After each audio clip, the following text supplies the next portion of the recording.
The Word of God is alive and powerful, sharper than any two-edged sword, piercing even to the dividing asunder of the soul and spirit, and of the joints and the marrow, and is a critic of the thoughts and intents of the heart.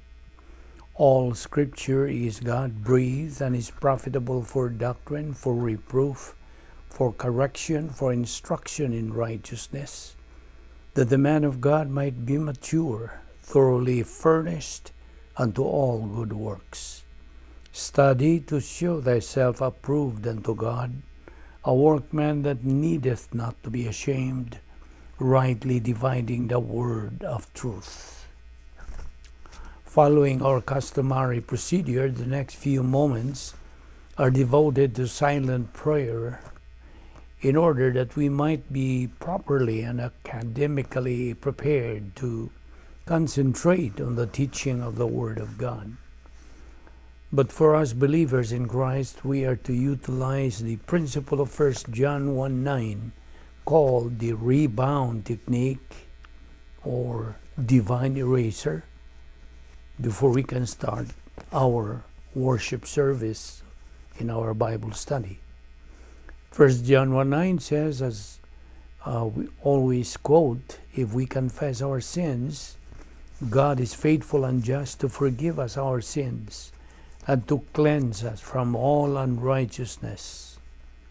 Now, when we use the rebound technique, which is otherwise called confession of sins or divine eraser, as I've said. Oh, by the way, there are steps to follow in the rebound technique. First step, when we rebound or confess our sins, name your sins, admit, accept, acknowledge that you have committed those sins. Number 2, isolate your sins. Disengage yourself from forgiven sins. Forgiven sins no longer belong to you. And the third, forget your sins. Press on to the ground of spiritual maturity. Strengthen more your edification complex of the soul. And the number 4, keep moving. Get back to the operational divine data sphere or protocol plan of God and produce again divine good and divine viewpoint. Avoid being influenced by the old sin nature and keep away from sinning again. Go through with the other 9 problem-solving devices and be strong and invincible. So we have to obey God and His Word. We have to put on the whole armor of God, so that is the procedure we have to follow before we study God's Word. This is the process. We have to be filled with the Holy Spirit in fellowship with God. And we are back inside the operational divine dynasty, which is the normal residence of all believers. Remember that when we are inside the operational divine dynasty, we will be considered as good as God is good. However, for you unbeliever, the issue you face when it comes to the study of God's Word, you need to use your God-given free will and make the most important decision in life. The decision to believe in Jesus Christ as Lord and Savior. Acts 16:31, Acts 4:12. Therefore, mentally let us pray to prepare ourselves in the study of the Word of God. Let us pray.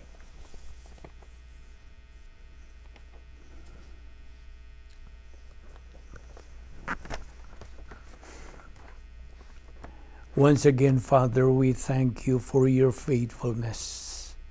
We thank you for the grace that is beyond anything we could ever ask or think.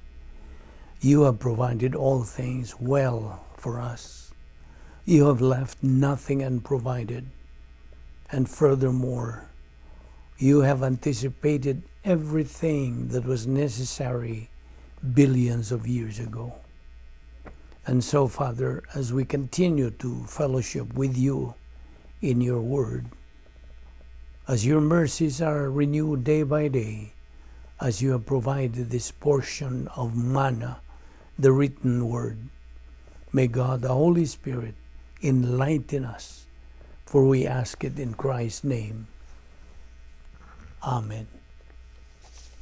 Well, first of all, before we proceed to our discussion on the unique spiritual life of the believer of the Lord Jesus Christ, I would like to remind our subscribers and followers of the Vic Balbido Evangelistic Ministry that this ministry started to open its YouTube channel in July 19, 2017. That's almost 5 years ago. Now, right now, it has its base in Idaho and California, particularly in Los Angeles area. And since its operation, it has gained momentum to people who are in search of God's truth by browsing its YouTube channel.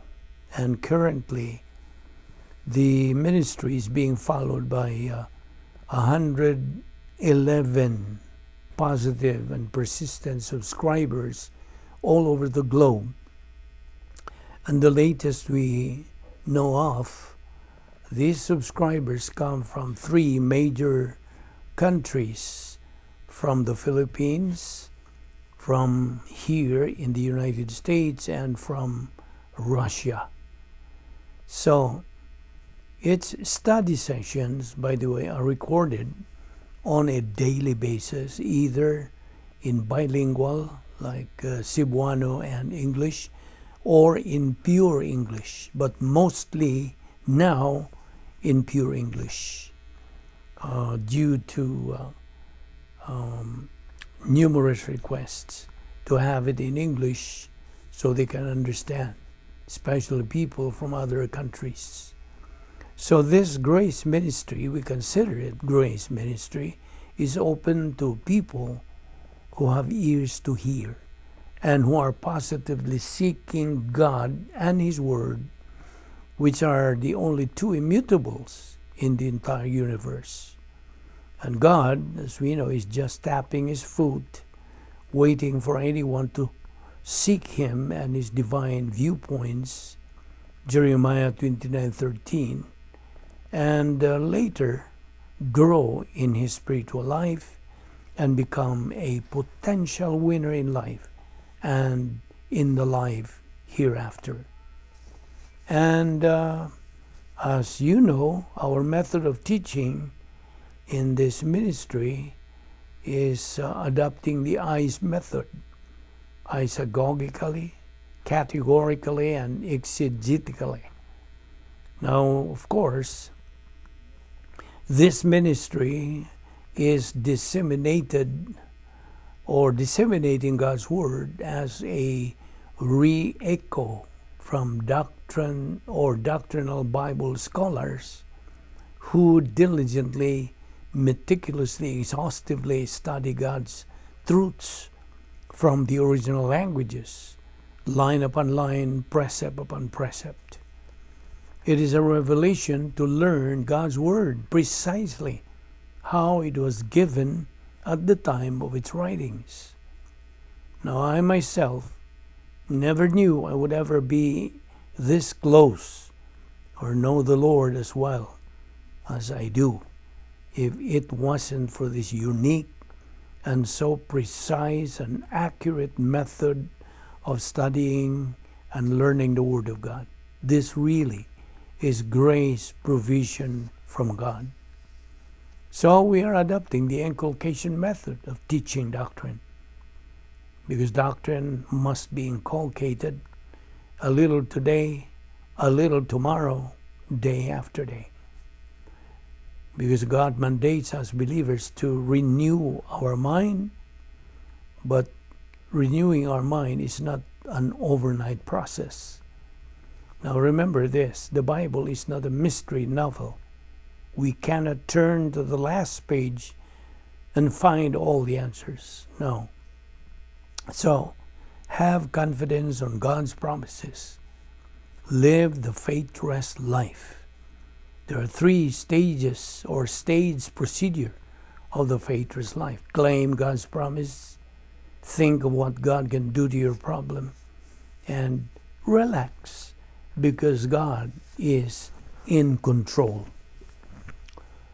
So, we left our discussion yesterday on our topic, the unique spiritual life of the believer in the Lord Jesus Christ. Now, okay. First of all, God knew we would be born in the previous century, right? God knows exactly the circumstances and changes that will take place in our lifetime.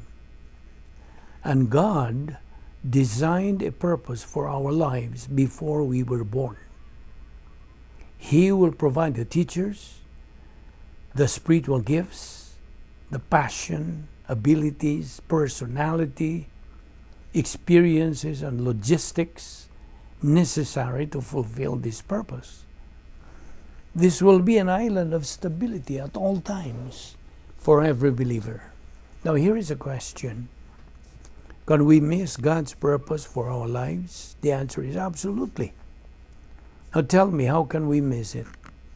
Well, we can miss it by unbelief, neglect, disobedience, rebellion, laziness, and arrogance, and etc.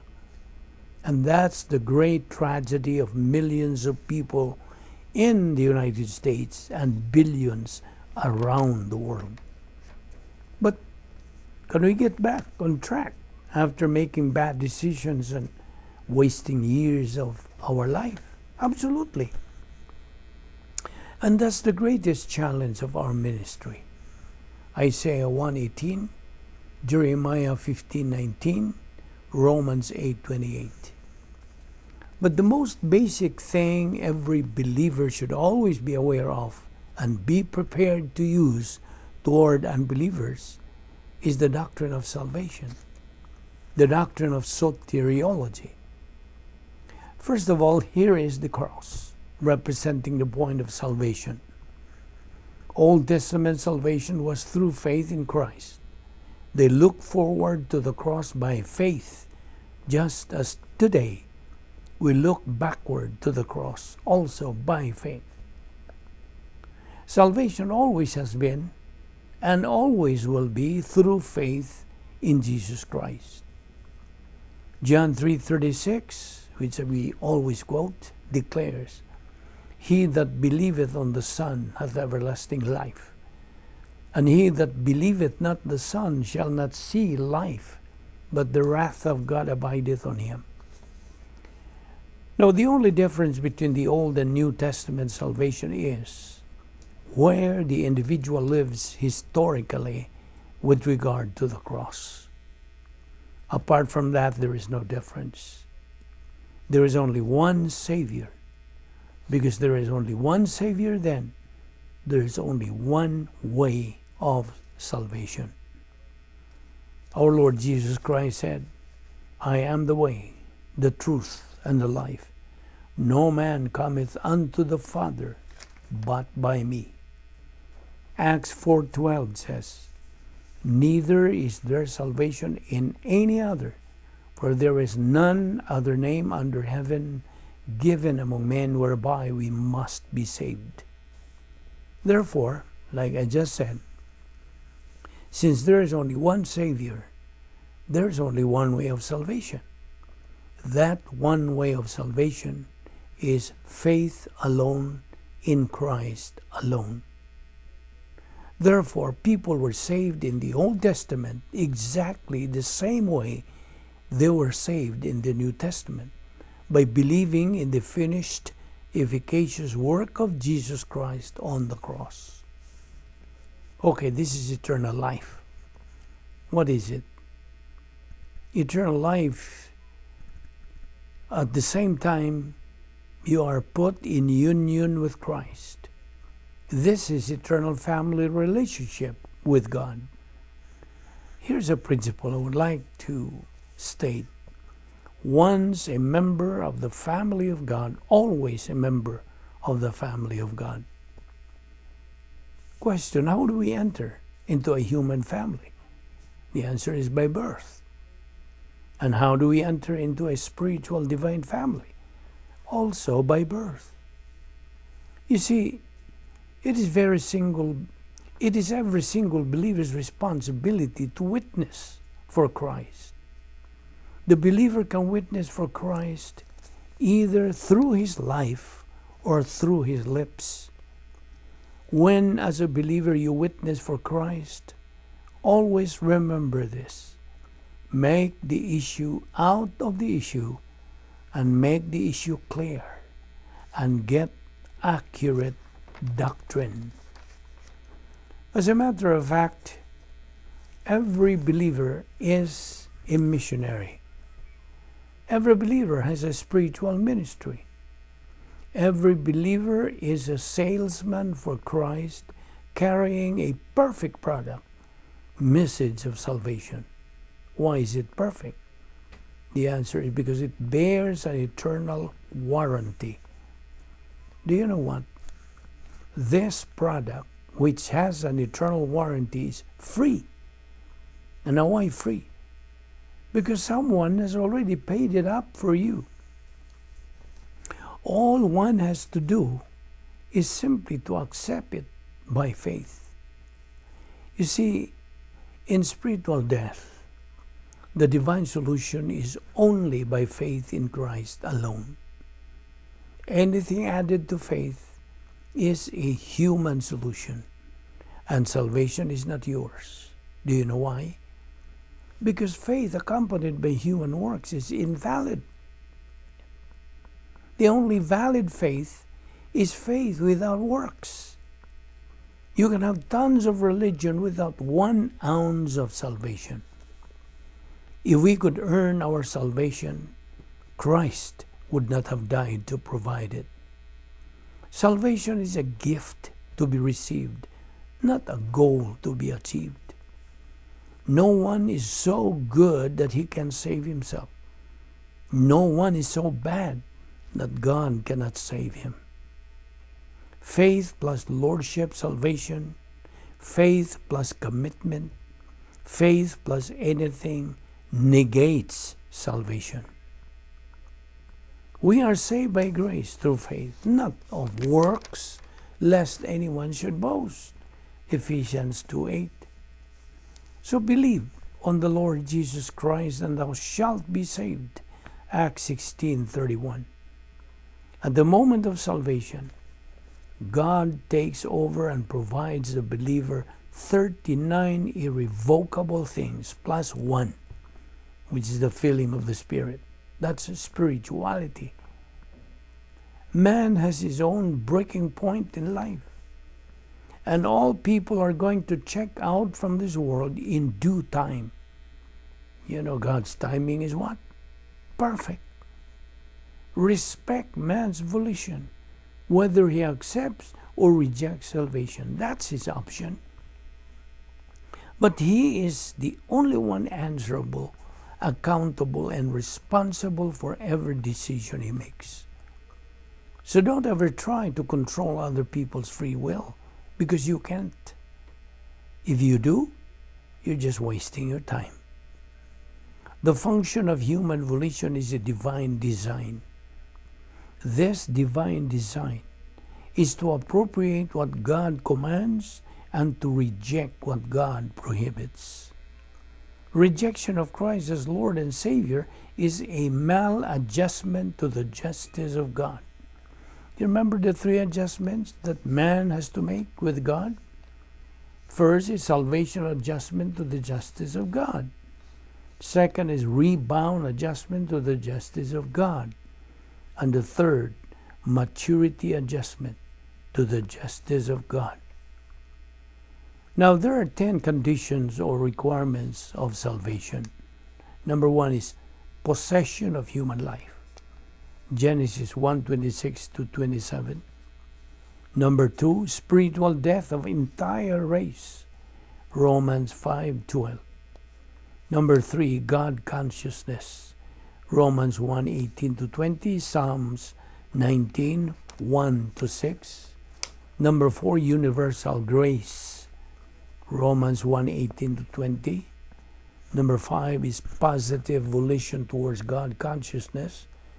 John 7:17, Jeremiah 29:13. Number 6, provision of salvation, the finished work of the Lord Jesus Christ, Romans 1:18. The Lord Jesus Christ died for all, 2 Corinthians 5:14. The Lord Jesus Christ suffered death, Hebrews 2:9. And people deny the sovereign Lord who bought them, 2 Peter 2:1. Number 7 is knowledge of the gospel. Romans 10:14, 2 Corinthians 4:3 and 4, 2 Corinthians 5:14 to 21. Number 8 is common grace. John 16:8 to 11. Now there are 6 sins against the Holy Spirit. 4 are committed by believers, and 2 are committed by unbelievers. Number 1 is blasphemy of the Holy Spirit. Number 2 is resisting the Holy Spirit. 2 Thessalonians 2:10. Number 9 is positive volition towards the gospel. Acts 2:38, Matthew 9:9 to 13. And number 10, faith in Christ. Acts 20:21, Galatians 3:26, and Acts 16:31. Now get this. God is not willing that anyone should perish, but that all should come to repentance. 2 Peter 3:9. And also 1 Timothy 2:4 says, God wants all men to be saved and to come to a knowledge of the truth.